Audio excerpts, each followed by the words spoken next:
नमस्कार,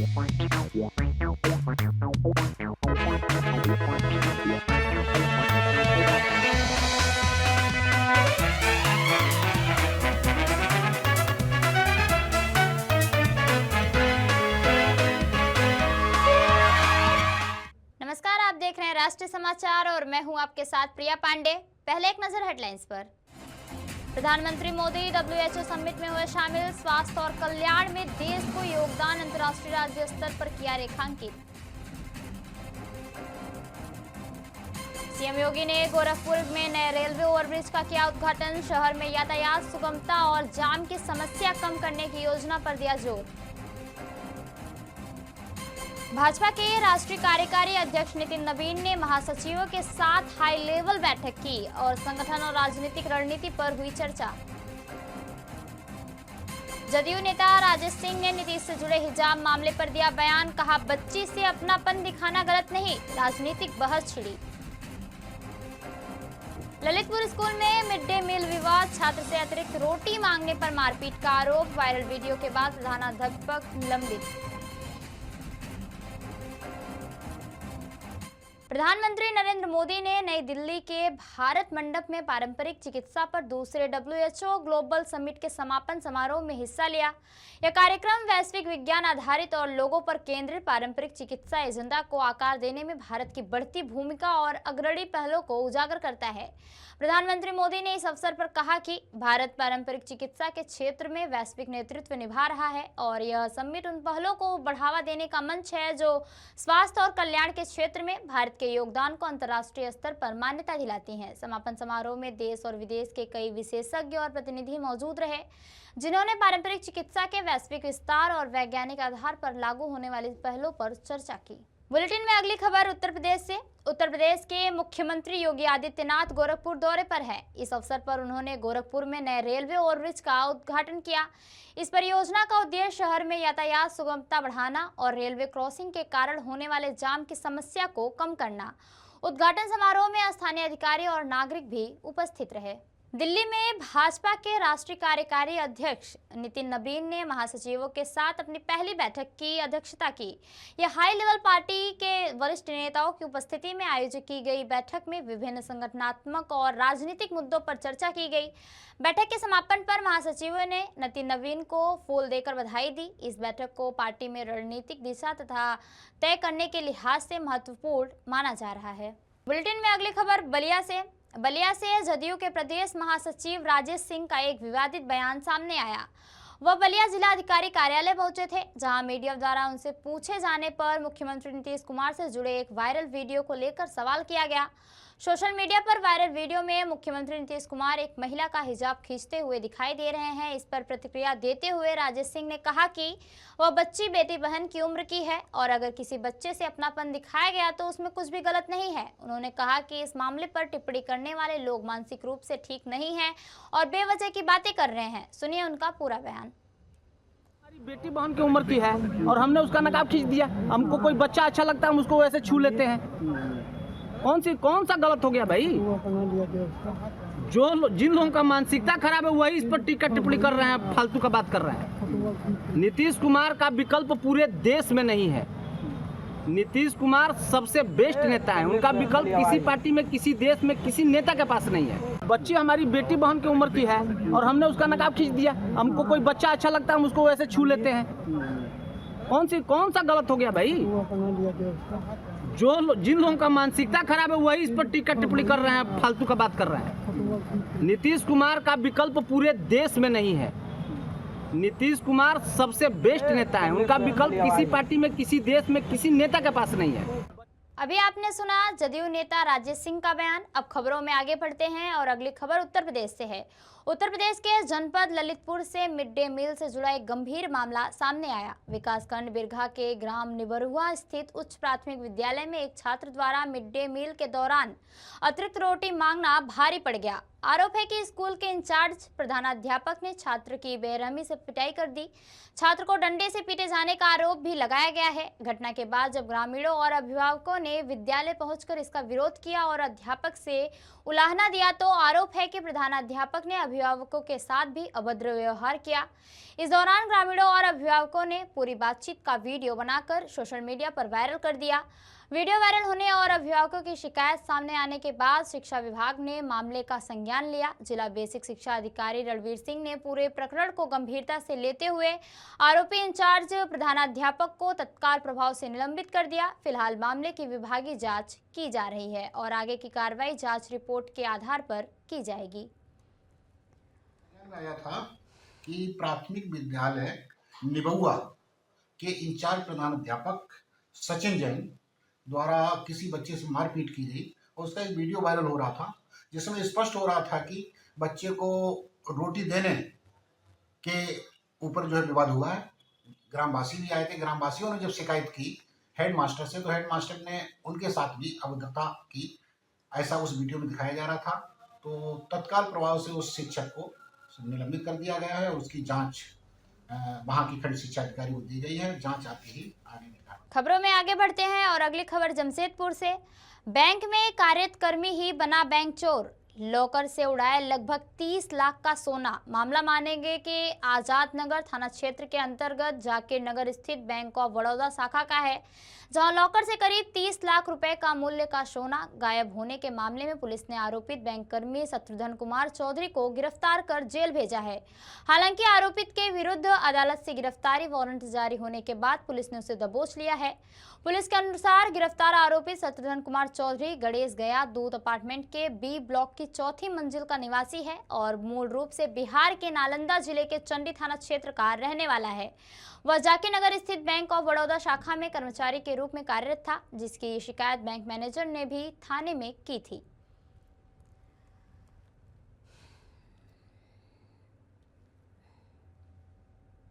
इस व्यक्ति का कहाँ रहता है ये?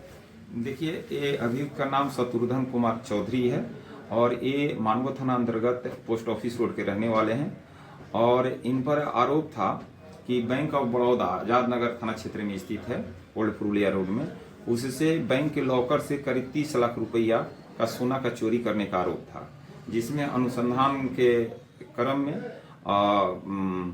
सत्य पाया गया था। और इस प्रकरण में माननीय न्यायालय से वारंट भी अभियुक्त के विरुद्ध निर्गत हुआ था, जिसे आज पकड़ करके उसको जेल भेज दिया गया है। कहाँ का है, क्या नाम है इसका? इसका नाम में शत्रुघ्न कुमार चौधरी है और मानगो स्थित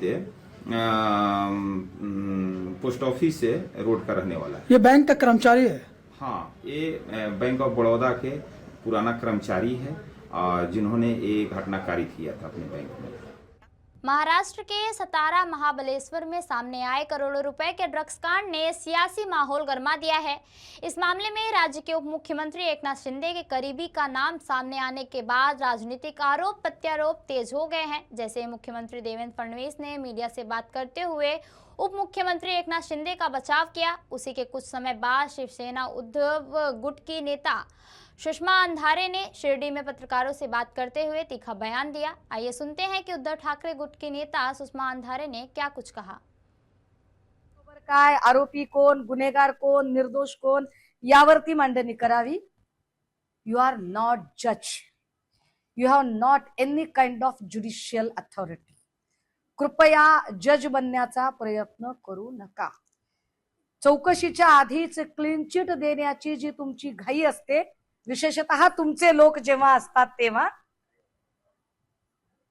कारण रणजित नाईक निंबाळकर असतील, कुठलाही विषय असेल, तुम्ही लगेच क्लीन चिट देऊन मोकळे होता राव.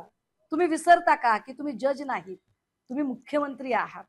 आणि अशा क्लीन चिट तुम्हाला द्यायच्या असतील तर तुमच्या दालनाच्या बाहेर एक पाटी लावा, येथे क्लीन चिट मिळतील.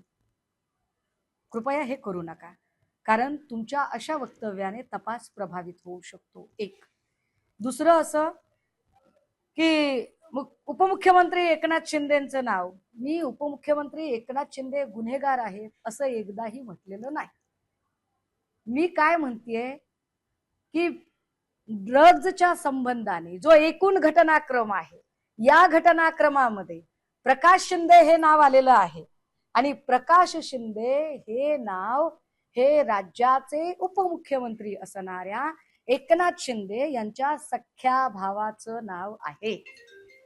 जर आपल्याला आठवत असेल तर वाल्मिक कराडला पॉलिटिकल प्रिव्हिलेज मिळू नयेत म्हणून त्यांचे मित्र असणाऱ्या धनंजय मुंडेंचा राजीनामा घेतला गेला. पार्थ पवारच्या प्रकरणामध्ये त्याला प्रिव्हिलेज मिळू नयेत म्हणून अजित पवारांच्या राजीनाम्याची मागणी झाली.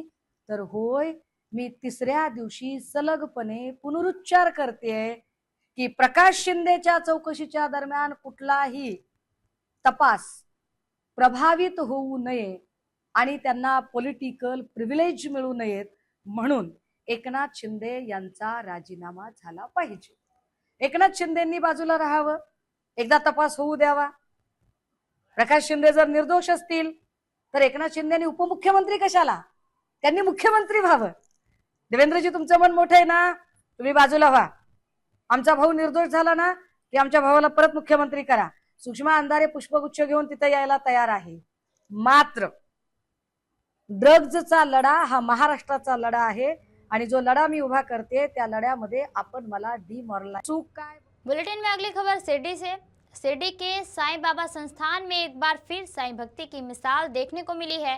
देश विदेश से आने वाले साईं भक्त लगातार श्रद्धा भाव से दान अर्पित कर रहे हैं। इस कड़ी में गुरुवार को दुबई निवासी साईं भक्त ने साईं मंदिर के उत्तर दिशा में स्थित दर्शन खिड़की के लिए स्वर्ण नक्काशीदार भव्य फ्रेम भेंट की है, जिसकी कीमत करीब 55 लाख रुपए आंकी गई है। यह वही खिड़की है जहां से साईं बाबा के समाधि मंदिर में विराजमान प्रतिमा के दर्शन होते हैं और रोज बड़ी संख्या में श्रद्धालु यहां मुख दर्शन के लिए पहुंचते हैं। खिड़की पर लगी स्वर्ण जड़ित और आकर्षक नक्काशीदार फ्रेम श्रद्धालुओं के बीच खास आकर्षण का केंद्र बनी हुई है। इस दान कार्य के शुभारंभ पर विधिवत पूजा अर्चना की गई। इसके बाद साईं बाबा संस्थान के मुख्य कार्यकारी अधिकारी गोरक्ष गाडीलिकर ने संबंधित साईं भक्त का सम्मान किया। साईं भक्त के अनुरोध पर उनका नाम गोपनीय रखा गया है। जूनागढ़ जिले के मालिया हाटिना के 21 साल के युवा क्रिकेटर क्रेनेस फुलत्रेत्रा का आईपीएल में सनराइज हैदराबाद टीम में सिलेक्शन हुआ। कैंसल फुलत्रेत्रा को आईपीएल टीम में 30 लाख रुपए में चुना गया। जूनागढ़ जिले के क्रेनेस फुलत्रेत्रा के आईपीएल में सिलेक्शन के बाद जूनागढ़ डिस्ट्रिक्ट क्रिकेट एसोसिएशन खिलाड़ियों, कोच और नेताओं ने क्रेन्स और उनके माता पिताओं को सम्मानित किया। फिलहाल क्रेन्स और उनका परिवार राजकोट में बसे हुए हैं। क्रेन्स का टीम में लेफ्ट आर्म बॉलर के तौर पर सिलेक्शन हुआ है। इस बारे में क्रेन्स के पिता ने मीडिया को बताया कि आज हम सब जो रिजल्ट देख रहे हैं वो क्रेन्स की कड़ी मेहनत का नतीजा है। अपने बेटे के आईपीएल में सिलेक्शन होने की खुशी में हम शब्दों में बयान नहीं कर सकते। वहीं जूनागढ़ डिस्ट्रिक्ट क्रिकेट एसोसिएशन के प्रेसिडेंट पार्थ कोटेचे ने क्रेन्स के आईपीएल में चुने जाने के बाद इस पल को जूनागढ़ के लिए गर्व का पल बताया। वहीं क्रेन्स फुलेत्रा ने कहा कि यह मेरी लगातार मेहनत का नतीजा है। आने वाले दिनों में टीम इंडिया में खेलना मेरा सपना है। आईपीएल में क्रेन्स के चुने जाने से जूनागढ़ के खिलाड़ियों में खुशी देखी जा रही है। मेरा नाम क्रेन्स फुलेत्रा है और हम लोग मालिया हाटिना करके नाम गांव से आते हैं और हम लोग छोटे से तब वहाँ पे रहते हैं। अभी 6th स्टैंडर्ड तक मैंने वहाँ पर ही सब कुछ स्टडीज और वो किया है।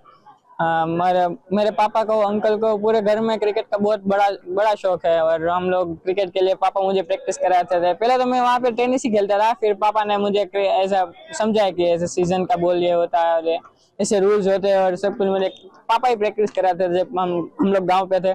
और फिर मैं जब संडे आते थे तब लोग मैं और पापा और मैं या दादाजी यहाँ पे जूनागढ़ आते थे प्रैक्टिस करने के लिए। सो अभी बस वही है। अभी तो राजकोट शिफ्ट हो गए सिर्फ मेरे क्रिकेट के लिए। और अभी 2 दिन पहले मुझे आईपीएल टीम में हैदराबाद ने मुझे पिक कर लिया आईपीएल ऑप्शन में। क्या गोल है आपका? मेरा गोल यही है कि बस आईपीएल में अच्छे से परफॉर्म करना, 100% देना और इंडिया खेलना। जूनागढ़ क्रिकेट एसोसिएशन के लिए ये एक गौरवपूर्ण बात है।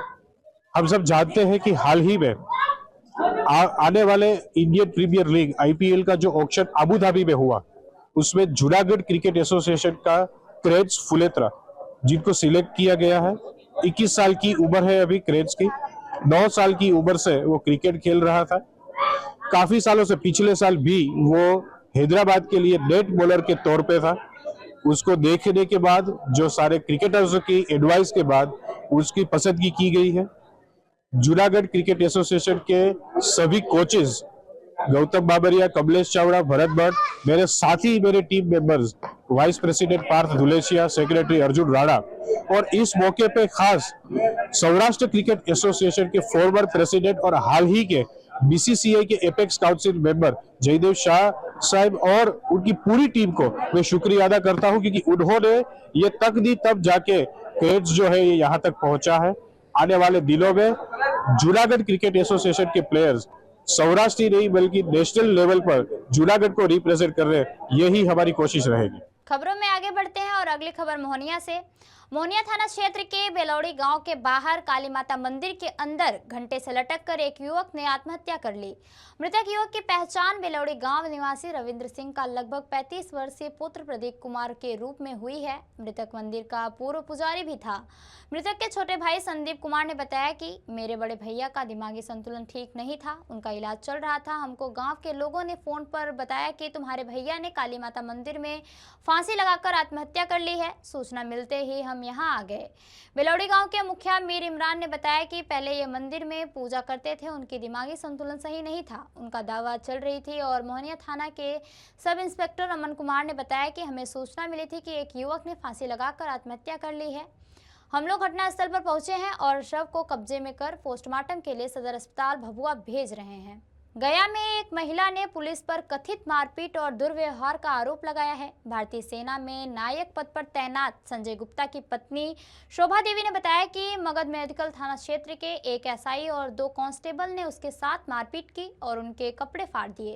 पीड़िता का कहना है कि यह घटना 2023 में पड़ोसी के साथ जमीन के रास्ते के विवाद के दौरान हुई। घटना के समय उनके पति जम्मू कश्मीर में देश की रक्षा के लिए तैनात थे।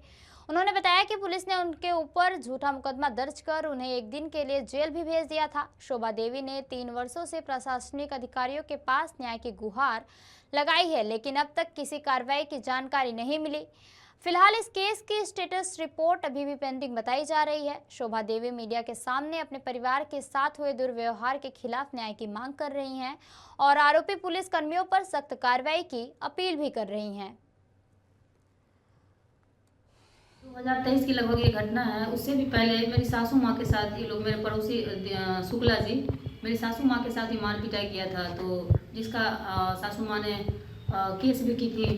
तो ये सब चलता रहा। फिर हम लोग आर्मी में बाहर रहते रहे, तो जैसे ही घर पे आए 2023 की ये बात है, तो हमारे साथ भी इन लोगों ने दीपक शुक्ला जी लोग मिलके पुलिस वालों से मिलके और हमारे साथ मार पिटाई किया। और मार पिटाई ऐसा किया है कि आप लोग देखेंगे तो फिर आप ही लोग बताएंगे कि क्या है। पुलिस वाले ने आके मेरे साथ बहुत बदतमीजी किया, जबकि मेरे पति फौज में उस समय जम्मू कश्मीर में पोस्टेड थे। घर पे मैं और छोटा बच्चा था, तो वो लोगों ने बुरी तरीके से मेरे साथ बदतमीजी किया। बुलेटिन में अगली खबर त्रिपुरा से। त्रिपुरा की राजधानी अगरतला में यूथ त्रिपुरा फेडरेशन ने नॉर्थ ईस्ट भारत पर की गई टिप्पणियों को लेकर बांग्लादेश असिस्टेंट हाई कमीशन के बाहर विरोध प्रदर्शन किया। इस संबंध में यूथ त्रिपुरा फेडरेशन के अध्यक्ष सूरज देव वर्मा ने हमसे बात की है। सुनिए उन्होंने क्या कहा। आज हम वाईटीएफ के दौरान हम लोग एक प्रोटेस्ट रैली कर रहे हैं, क्योंकि पिछले जो 2-3 दिनों में हमने देखा गया है कि जो बांग्लादेश का लीडर जो हसनत अब्दुल्ला के नेतृत्व में वो लोग ने national citizen party of Bangladesh ऐसा करके उन लोग का लीडर हसनत अब्दुल्ला के मुंह से हमने सुना कि वो लोग नोटिस को लेकर वो लोग नोटिस को बांग्लादेश बनाएगा। तो हम कहना चाहते हैं कि बांग्लादेश भाइयों और बहनों, हम लोग को फोर्स मत कीजिए। हमारा नोटिस में अभी तक कोई बीचेस नहीं है, हमारा अभी तक कोई बीचेस नहीं है। सो अगर आप लोग नोटिस को ध्यान आप लोग रखते हैं तो हम लोग भी नोटिस में एक बीच बनाना पड़ेगा। या हम लोग मजबूरी मत करिए।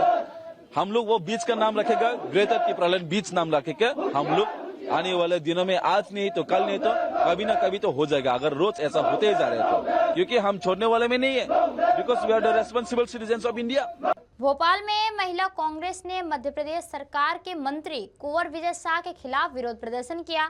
यह प्रदर्शन मंत्री ने एक कथित विवादित बयान के विरोध में आयोजित किया गया। महिला कांग्रेस के कार्यकर्ताओं ने कहा कि मंत्री के बयान से समाज में गलत संदेश गया है और उन्होंने इसकी कड़ी निंदा की है। प्रदर्शन के दौरान कार्यकर्ताओं ने अपने नारों और बैनरों के माध्यम से अपना विरोध जताया।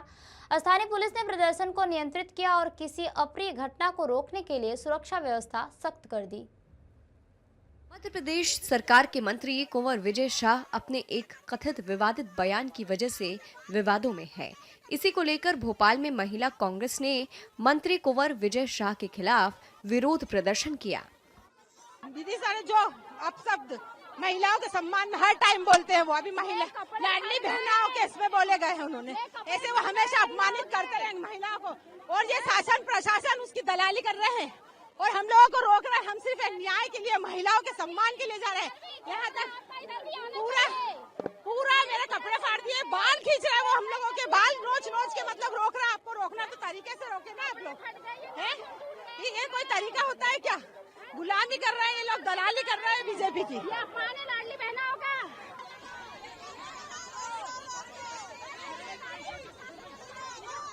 बुलेटिन में अगली खबर दिल्ली से। दिल्ली में एबीवीपी गुस्से में है। परीक्षा में गड़बड़ियों को लेकर इनका विरोध जारी है। इसी को लेकर एबीवीपी ने दिल्ली यूनिवर्सिटी प्रशासन के खिलाफ नॉर्थ कैंपस की आर्ट्स फैकल्टी के बाहर विरोध प्रदर्शन किया, जिसकी तस्वीरें सामने आई हैं। एग्जामिनेशन ब्लॉक पर विश्वविद्यालय की ओर से पहले से ही पुलिस ने सुरक्षा व्यवस्था कर ली थी, मगर छात्रों और पुलिस की नोकझोंक होने के बाद कुछ छात्र गेट फांदकर अंदर घुस गए। छात्रों का आरोप है कि दिल्ली विश्वविद्यालय की परीक्षा व्यवस्था पूरी तरह से चरमरा चुकी है और इसका सीधा खमियाजा छात्रों को भुगतना पड़ रहा है। एबीवीपी ने चेतावनी दी है कि यदि विश्वविद्यालय प्रशासन जल्द ही इन समस्याओं का समाधान नहीं करता तो आंदोलन को और तेज किया जाएगा। दरअसल डीयू में 10 दिसंबर सेमेस्टर परीक्षाएं शुरू हुई। पहले ही दिन कुछ विषयों के प्रश्न पत्र देरी से पहुंचे थे, जिससे छात्रों को परेशानी का सामना करना पड़ा। 13 दिसंबर को भी कई केंद्र पर यही स्थिति रही। सुबह 9:30 बजे शुरू होने वाली पेपर परीक्षा कुछ केंद्रों पर दोपहर 12:30 बजे शुरू हुई। 13 दिसंबर को लॉजिस्टिक गड़बड़ी के चलते सुबह की पाली में करीब 800 परीक्षाएं स्थगित हुई थी। कई परीक्षा केंद्र पर समय पर प्रश्न पत्र नहीं पहुंच सके, जिसे लेकर विश्वविद्यालय प्रशासन ने इस संबंध में आधिकारिक अधिसूचना जारी की थी, जिसमें परीक्षा केंद्र पर समय से प्रश्न पत्र नहीं पहुंच पाने की वजह से प्रभावित हुई सेमेस्टर परीक्षाएं जनवरी 2026 में कराने का आदेश था। इसी को लेकर एबीवीपी ने जोरदार प्रदर्शन किया। तो ये रही अब तक की खास खबरें, और खबरों के लिए बने रहिए राष्ट्रीय समाचार के साथ। नमस्कार।